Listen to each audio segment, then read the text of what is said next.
একজন smart housewife হতে গেলে একজন স্মার্ট গৃহবধূ হতে গেলে সংসারের সমস্ত কাজকর্ম, রান্নাবান্না, বাইরের সমস্ত কাজকর্ম প্লাস নিজেকেও কিন্তু প্রচুর পারফেক্ট হতে হয়। আমরা কিন্তু নিজেরা প্রচুর পারফেক্ট হই, তবে গিয়েই কিন্তু সবটা সামলে উঠতে পারি একা হাতে। কারো কোনো হেল্প থাকে না, কারো কোনো হেল্প পাওয়া যায় না, সবটাই কিন্তু একা হাতে স্মার্টলি হ্যান্ডেল করতে পারি।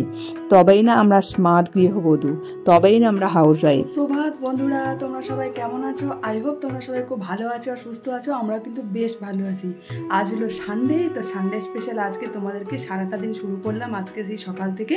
এখন বাজছে ঘড়িতে একদম ঘড়ির কাটায় 9টা। মেয়েকে তোমাদের দাদাভাই গেছে দিতে, আর ও যাবে বাজার টাজার করে নিয়ে আসবে। দেখা যাক কী সব আনে, তারপর আর কি রান্নাবান্না শুরু করব। আর এদিকে যে দেখো ঘরের অবস্থা, কিচ্ছু গোছানো হয়নি।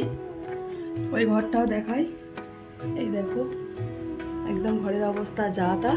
তো চলো, তোমাদের সাথে তো ইন্ট্রোটা নেওয়া হলো না। আমি অম্বিকা, আমার স্মাইল অম্বিকার নতুন একটি ঝলমলে ভিডিওতে তোমাদেরকে আরও একবার স্বাগত, আর আমার তরফ থেকে অনেক অনেক ভালোবাসা। তো চলো, এখন তো অলরেডি 9টা বেজেই গেছে। তো এবার ঘরের কাজকর্মগুলো ঝাঁটা একদম শুরু করি এক্সপ্রেসের মতো। তো চলো তোমরা সাথে থেকো।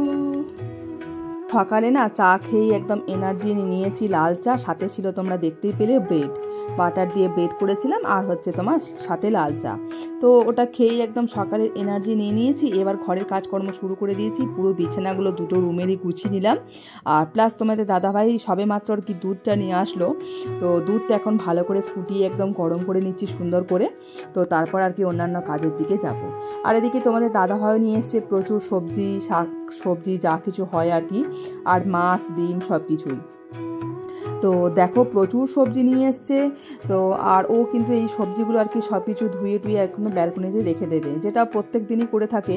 প্রত্যেক দিন মানে যখনই সবজি আনে না কেন, ওই কিন্তু সমস্ত সবজিগুলো ধুয়ে প্লাস আবার ব্যালকনিতে জলটা ঝরাতে দেওয়া হয়। তো তারপর আবার সেটা শুকিয়ে গেলে আমরা ফ্রিজে ঢুকিয়ে নিই। তো এখন আবার চলে এসেছি এই রুমে। এই রুমের ওই বিছানাটা গুছিয়ে নেবো, ওই রুমটা করে নিলাম। এখন এবার চলে এসেছি এই রুমটায়। দুটো রুমেরই বিছানাগুলো সুন্দর করে গুছিয়ে নিচ্ছি। আর এখন জানো তো একটু ঠান্ডা ঠান্ডা পড়ে গেছে, তো এখন মোটামুটি বেডশিটেতেই হয়ে যাচ্ছে। তো তবে মনে হচ্ছে যেন এবার কিন্তু সব কিছু শীতের জামা কাপড় বার করতে হবে, এবার লাগবে, কারণ প্রত্যেক দিন বাইরে যাওয়া প্লাস্টিকের জন্য তো এবার লাগতেই হবে। এই যে দেখো পুরো ঘর একদম ক্লিন করে দিলাম, বিছানা গুছিয়ে। সবটা হয়তো অন ক্যামেরা দেখাতে পারিনি, তো চলো ওই রুমটা একটু দেখাই। তো এই যে দেখো সব একদম ক্লিন করে দিয়েছি, আর ব্যালকনিতে প্রচুর জামা কাপড় শুকাচ্ছে। এবার রান্নার দিকে যাব, তো চলো। তো এই দেখো কত মাছ এনেছে, মাছ আছে, মাছের তেল, আর দিকে এগুলো হচ্ছে হাঁসের ডিম। তো রান্না হবে আজকে, মাছটাই করবো, হাঁসের ডিম করবো না। চলো তোমরা দেখতে থাকো। এখন তোমাদের দাদাভাই ও মেয়েকে নিয়ে চলে এসছে, প্লাস দেখো টিফিনের জন্য নিয়ে এসছে ছোলা বাটারা, আর হচ্ছে ওই যে ঘুগনি যেটা থাকে, আর ওই চাটনি বা যেগুলো থাকে আর কি, সেগুলো নিয়ে এসছে। এখন ওরা আর কি প্লেটের মধ্যে ঢালছে। তো এখন আমরা এবার টিফিনটা খেয়ে নেবো। এখন না অনেকটা টাইম হয়ে গেছে, প্রায় 10:30 বেজে গেছে। আর আমার না খুব খিদেও পেয়ে গেছে। তো যাই হোক, ওই জন্য আমি বলছি যে তাড়াতাড়ি আগে রেডি করে নাও, আগে খাবারটা খেয়ে নিই, তারপর রান্নার দিকে কিন্তু যাব। রান্না এখনও শুরুই করিনি, মানে 10:30 প্রায় বেজে গেল, এখনও শুরুই করতে পারলাম না। আর এখন এই শীতকালের দিনে না কাজকর্ম শুরু করতে প্রচুর টাইম লেগে যাচ্ছে। আর এই যে দেখো সমস্ত সবজিটা আমি কেটে নিয়েছি, মাছ এনেছে সেগুলো, আর মাছের ঝোল করব, প্লাস হচ্ছে তোমার এই যে দেখো পালং শাকটা এনেছে, সব কিছুই আর কি রান্না করব। তোমরা দেখতে থাকো তাহলে বুঝতে পারবে। আর এই যে দেখো এখন মাছটা না আগে ভেজে নিচ্ছি। আজকে যেহেতু মাছটা নিয়ে আসলো, আর আমাদের বাড়িতে তোমাদের দাদাভাই থাকলেই বেশিরভাগ মাছটা হয়, কারণ মাছটা খেতে ওই বেশি পছন্দ করে। আমরা খুব একটা যে মাছ খেতে ভালোবাসি তা নয়, একদমই হয় না বললেই চলে, আমি আর মেয়ে। আর মাছের তেলটাও ভেজে নিয়েছি, সমস্ত মাছগুলোও ভেজে নিয়েছি, আর ওদিকে ভাতটা কিন্তু সেকেন্ড টাইম ফোটাতে দিয়ে দিয়েছি। আর একদম ওই মাছের ওই কড়াইয়ের তেলেতেই আর কি আরেকটু তেল দিয়ে ফোড়ন দিয়ে একদম রান্না করে নেবো ওই পালং শাকের তরকারিটা। আলু, বড়ি, মূলো, পালং শাক, বেগুন সব কিছু দিয়ে আর কি, শিম দিয়ে একটা মানে ঘন্ট টাইপের হচ্ছে। ওই মাছের মাথা দিয়েছি, প্লাস মাছের তেলটাও একটু দিয়েছি। পালং শাকের ঘন্টটা মোটামুটি কমপ্লিট হয়ে গেছে। এখন এবার রান্না করব মাছের ঝোল ফুলকপি দিয়ে। ফুলকপিগুলো একটু ভেজে নিচ্ছি। আর আমি যে কোনো রান্না একটু ঢাকা দিয়ে করি এই কারণেই, কারণ এত বেশি তেল ছিটকায় যে পুরো গ্যাস ভর্তি হয়ে যায়, আর আমার হাতে গায়ে হাত পায়ে প্রচুর ছিটকায়, সেই কারণে। আর একটা প্লাস পয়েন্ট হলো, যেটা অনেকেই করতে পারো, ঢাকা দিয়ে রান্না করলে কি বলতো গ্যাসটা অনেকটা সাশ্রয় হয়, মানে ঢাকা দিয়ে করলে অনেকটা সিদ্ধটাও এখানেই হয়ে যায়। আর তারপর কষাতে কষাতে যে রান্নাটুকু করি আর কি, তখনও কিন্তু মোটামুটি অনেকটাই সিদ্ধ হয়ে যায়। তাহলে কি গ্যাসের সাশ্রয়টা অনেকটা কমে। আর আমাদের এই মধ্যবিত্তের সংসারে আমরা যদি একটু মানে এইভাবে সঞ্চয় করতে না পারি, হিসাব করে যদি না চলতে পারি, তাহলে কিন্তু আমাদের প্রচণ্ড মুশকিল হয়ে যায়। তো সেই কারণে একটু হিসাব করেই আর কি চলি। আর যে কোনো রান্না আমি বেশিরভাগটাই ঢাকা দিয়েই করি, তাহলে বেশ ভালো হয়। আর খুব ফুল স্পিডে মানে গ্যাস মানে অন করে আমরা রান্না করি না, মানে গ্যাসটা একটু অল্পই দেওয়া থাকে। ঝোলটা তো চাপিয়ে দিলাম। আর এখন দেখো মিক্সির মধ্যে নিয়ে নিয়েছি তোমার মূলো, রসুন, ধনে পাতা, ধনে পাতা, আর এটা হলো তেঁতুলির একটু কোয়া। আর মিক্সির ডিব্বার মধ্যে নিয়েছি লঙ্কা, টমেটো, পেঁয়াজ একটু অল্প, আর তোমার নুন চিনি তো ওর মধ্যেই দিয়ে দিলাম মিক্সির মধ্যেই। এখন এটা করব ধনে পাতার চাটনিটা, সব একদম মিক্সির মধ্যে পেস্ট করে নিলাম। আর উপর থেকে দিয়ে দিলাম একটু জাস্ট কাঁচা তেল। এটা তোমরা অপশনে দিতেও পারো, নাও পারো, তবে আমার যেন মনে হলো দিই, ভালোই লাগবে। আমি কোনোবার দিয়ে খাইনি, তবে এবারই ফার্স্ট টাইম দিলাম। আর এদিকে মাছের ঝোলটার আলুগুলো মোটামুটি কষা হয়ে গেছে, তো এবার জলটা দিলাম। জলটা দিয়ে আবার একটু ঢাকা দিয়ে রাখবো আর কি। আর এদিকে না আমার ধনেপাতার চাটনির যে মানে মিক্সিতে বাটলাম, ওটাও দেখো হয়ে গেছে, পেস্টটা খুব সুন্দর হয়ে গেছে। তবে কি জানো বন্ধুরা, এটা যদি শিলে করতাম আরও ভীষণ টেস্ট হতো। আমি শিলে প্রচুরই মশলা বেটেছি, কিন্তু এখন আর সব থেকে বড় কথা সময়ের অভাবে একদমই করা হয়ে ওঠে না। শিলটা যে সেই ভরে রেখেছি, সে ভরাই আছে, আর একদমই ইউজ করা হচ্ছেই না। তো ভাবছি এবার আমাকে বার করতে হবে। শিলে বাটাটা একটা আলাদা রকম টেস্ট, জানো তো, যে কোনো রান্না শিলে বাটলে কিন্তু ভীষণ টেস্টি হয়।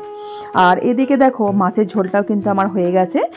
মাছগুলো কিন্তু দিয়ে দিলাম, আর একদম শেষ মুহূর্তে ধনে পাতাটা একটু ছড়িয়ে দিলাম। তো ধনে পাতাটা দেবার পর আমি আর ঝোলটা ফোটাই না, মানে গ্যাসটা অফ করে দিই। তাহলে কি ধনে পাতার যে আলাদা রকম স্বাদটা, সেটা আর পাওয়া যায় না, গন্ধটা চলে যায়। ধনেপাতা তো কাঁচাই খাওয়া হয়, তাই না? আর এদিকে আমার রান্নাবান্না মোটামুটি হয়ে গেছে। আর মেয়েকে বললাম, মেয়ে পুজোটা করে দিচ্ছে, আর ও আজকে পুজোটা করে দিল। আর এই যে ঠাকুরের গায়ের বস্ত্রগুলো আর কি এখন এই দিনের বেলাটা খুলে দেওয়া হয়, আবার সন্ধ্যাবেলা আর কি ঠাকুরকে যখন সন্ধ্যা দেওয়া হয়, তখন কিন্তু আবার ঠাকুরের বস্ত্র, শীতের বস্ত্র আর কি আবার পরিয়ে দিই। মানে আমরা যেমন ন্যাচারালি মানুষটা কী করি, সারাদিন যখন কাজকর্ম করি সেরকম তো পরি না, তো সেরকম আর কি ভগবানকেও যখন এই যে সকালে, মেন হচ্ছে সকালে খুলে দেওয়াটাই ভালো, কিন্তু একদম সকালে তো ঠান্ডা থাকে, তো সেই কারণে খুলি না। এই স্নান টান করে আর কি যখন পুজো দিই, তখনই আর কি ঠাকুরের শীতের যে জামা কাপড়গুলো দেখো, এই যে আমার স্নান টান সব কমপ্লিট হয়ে গেছে, একদম গ্যাস ট্যাস মোছামুছি করে পুরো ক্লিন করে নিয়েছি। তো চলো তোমাদেরকে রান্নাগুলো আর একবার দেখিয়ে দিই। ভাত তো নিচে আছে, আর এই হলো গিয়ে মাছের তেলটা, আর এটা হলো ফুলকপি আলু দিয়ে মাছের ঝোল, আর এই হলো ধনে পাতার চাটনি, আর এই হলো পালং শাকের ঘন্ট। পালং শাক, আলু, বেগুন, বড়ি, মূলো, মাছের মাথা দিয়ে একটা ঘন্ট। আর এই যে দেখো বাসন, দেখো না আজকে এক রাশ বাসন, সব মোছামুছি করে পুরো ক্লিন হয়ে গেছে। আর সব কাজকর্মের শেষে এবার বসে গেছি আমরা খেতে। এই যে দেখো আজকেও তোমাদেরকে মেনু দেখালাম, আর এই যে স্বাদ কিন্তু অমৃত, দারুণ রান্নাগুলো টেস্ট হয়েছে। আমরা তিনজনে মিলে একসঙ্গে বসে খেয়ে নিলাম। তো বন্ধুরা এখন এসছি আমি অনেকটা সময় পর, এখন হয়েছে সন্ধ্যাবেলা। তো দেখো মেয়ের তো জানো, মেয়ের বার্থডে তোমার পেরিয়ে গেছে, তো আজকে একটু বিলেটেড তোমার বার্থডে সেলিব্রেশন করা হলো। কেননা প্রথম কারণ হচ্ছে মেয়ের পরীক্ষা ছিল, করা হয়নি। সেকেন্ড রিজন হচ্ছে মেয়ের বাবা আসতে পারেনি, তো সেই কারণে একটা বলতে পারো, কারণ তোমাদের দাদাভাই আসতেই পারেনি, এই আসলো আর কি।